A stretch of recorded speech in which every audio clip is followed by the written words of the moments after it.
Hello everyone, this is doctor Jeevesh Yadav. तो CRAV 2018 का जो क्वेश्चन पेपर है, जो मेमोरी बेस्ड क्वेश्चन पेपर है, बहुत मुश्किल के बाद मेरे को अरेंज हुआ है। ठीक है, तो इसमें पूरे क्वेश्चंस अपन देखेंगे कौन से क्वेश्चंस पूछे गए थे या किस किस टाइप से। ठीक है, साथ ही साथ ये जो PDF है वो मैंने अपने Telegram channel doctor Jeevesh Yadav notes के ऊपर ऑलरेडी पोस्ट कर दिया है, जिसका पासवर्ड भी मैं कुछ देर में बता दूंगा। ठीक है, तो आप जा कर के डाउनलोड करके देख सकते हो इसको। स्टार्ट करते हैं। तो आज का जो सेशन है वो, तो पहला जो क्वेश्चन वो पूछा गया था, वृहत तंत्र प्रदीपिका टीका के जो रचयिता है वो कौन है। तो वृहत तंत्र प्रदीपिका का जो टीका है उसके रचयिता नरदत्त हैं। फिर क्वेश्चन पूछा गया था, त्रैव उपस्तंभ क्या है। तो त्रैव उपस्तंभ के अंतर्गत आहार, निद्रा, ब्रह्मचर्य आते हैं। फिर तीसरा क्वेश्चन था, वैशेषिक दर्शनकार कौन है। तो कणाद को बताया गया है। ठीक है, कणाद जो है वैशेषिक दर्शनकार थे। फिर नेक्स्ट क्वेश्चन था, किस श्वास में बहिर्श्वसन अधिक कष्ट युक्त होता है। तो जो तमक श्वास होता है उसमें बहिर जो श्वसन होता है वह अत्यधिक कष्ट युक्त होते हैं। फिर इसके बाद में प्रवाहिका का प्रत्यात्म लक्षण क्या है, ये क्वेश्चन था। तो इसका जो आपका आंसर था वो था कफ युक्त मल का त्याग करना। ये जो है प्रवाहिका का प्रत्यात्म लक्षण बताया गया।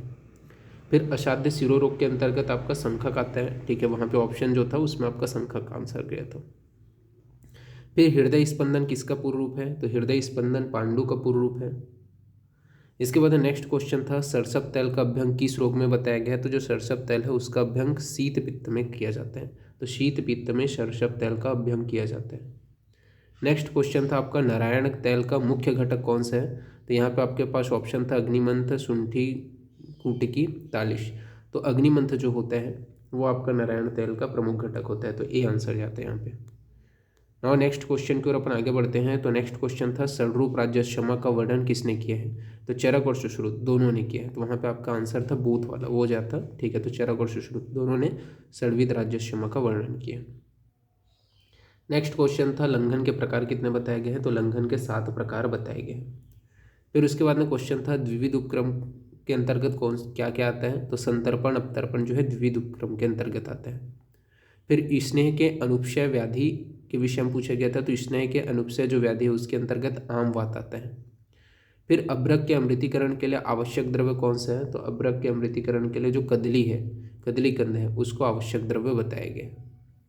फिर नेक्स्ट क्वेश्चन था, वचक का प्रयोज्यांग। तो वचक का जो प्रयोज्यांग है वो मूल को बताया गया है। वचक का प्रयोज्यांग क्या है, मूल है। फिर रक्त विस्त्रावण का काल क्या है। तो वह रक्त विस्त्रावण का काल जो है आंसर था शरद काल। शरद काल में रक्त विस्त्रावण किया जाता है। फिर दृष्टिमंडल का विस्तार होता है। तो दृष्टिमंडल का जो विस्तार होता है वो कृष्णमंडल का 1/5 पार्ट होता है। फिर नेक्स्ट क्वेश्चन था, लहसुन में अनुपस्थित रस है। अनुपस्थित रस है जो प्रेजेंट नहीं है, तो लवण रस नहीं रहता, बाकी रस होते हैं। फिर सर्वश्रेष्ठ श्रमहर कौन सा है। तो सूरा को बताया गया है। सर्वश्रेष्ठ श्रमहर कौन सा है, सूरा है। फिर नेक्स्ट क्वेश्चन था, चरक चंद्रिका के लेखक कौन है। तो गयादास को बताया गया। चरक चंद्रिका के लेखक कौन है, गयादास। फिर त्रिदंड के अंतर्गत क्या आता है। तो सत्वात्मा शरीर को त्रिदंड बताया गया है। इसके अंदर नेक्स्ट क्वेश्चन था, मधुर रस में महाभूत कौन सा होता है। तो जल और पृथ्वी जो महाभूत है वो मधुर रस में पाया जाता है। तो जल व पृथ्वी महाभूत की अधिकता होती है मधुर रस में। फिर नेक्स्ट आपका क्वेश्चन था, विसर्ग काल में प्रधानता होती है। तो चंद्रमा की प्रधानता होती है। विसर्ग काल में क्या है, चंद्रमा की किरणें होती हैं। फिर शुक्र कैसे प्रकृति का होता है। तो सौम्य प्रकृति का होता है। फिर 25वां क्वेश्चन था आपका, श्वास के किस भेद में श्वास की चिकित्सा नहीं की जाती। तो यहाँ पे ऑप्शन था क्षुद्र श्वास, ऊर्ध्व श्वास, छिन्न श्वास, तमक श्वास। तो जो क्षुद्र श्वास होता है उसमें अपन जो है श्वास की चिकित्सा नहीं करते। ठीक है, वो असाध्य बताया गया। फिर नेक्स्ट क्वेश्चन था, दर्शन पक्ति रुष्वम च क्षुतृष्ण देह मार्दवम, ये वाला श्लोक था, ये किसका कर्म है करके पूछा गया था। तो ये पित्त का कर्म है। फिर नेक्स्ट क्वेश्चन था आपका, धमनियों की उत्पत्ति का स्थान क्या है। तो हृदय से बताया गया है। फिर अपरोच का प्रमाण पूछा गया था। तो अपरोच का प्रमाण कितना है, अर्धांजलि बताया गया। तो अपरोच का प्रमाण कितना, अर्धांजलि बताया गया। फिर रस धातु का उपधातु क्या है। तो रस धातु का उपधातु जो है आपका आर्तव है। फिर सन्निपातिक जो भगंदर है वो कौन सा है। तो सन्निपातिक भगंदर शंभु का वर्त है जो सन्निपातिक है। अब यहाँ पे इस जो PDF है उसका मैं पासवर्ड आप लोगों को बता देता हूँ। ठीक है, इसका जो पासवर्ड रहेगा वो क्या रहेगा। तो J कैपिटल में लिखना है, E लिखना है, ओके, और 18, ये मेरे लिए जो PDF है उसका पासवर्ड रहेगा, JEE 18, ओके। फिर ये PDF खुल जाएगा। फिर कफज जो दोष है तो पोथकी जो है उसमें कफ दोष की अधिकता होती है। फिर कुकणक जो है वो क्या है एक प्रकार का, वहाँ पे नासा रोग अक्षी रोग ऐसे करके था, तो अक्षी रोग के अंतर्गत आंसर जाएगा। फिर उसके बाद में आपका श्रवण शुक्ल जो है व्याधि का अधिष्ठान कौन सा है, तो कृष्ण मंडल में होता है श्रवण शुक्ल, ठीक है, शुक्र। इसके बाद नेक्स्ट आपका था हेमंत ऋतु में हरितिकी का सेवन किसके साथ करना चाहिए, तो ये आपका ऋतु हरितिकी से क्वेश्चन था, शुंठी के साथ में। फिर कफ का संचय काल क्या है, तो शिशिर ऋतु जो है वो आपका कफ का संचय काल है।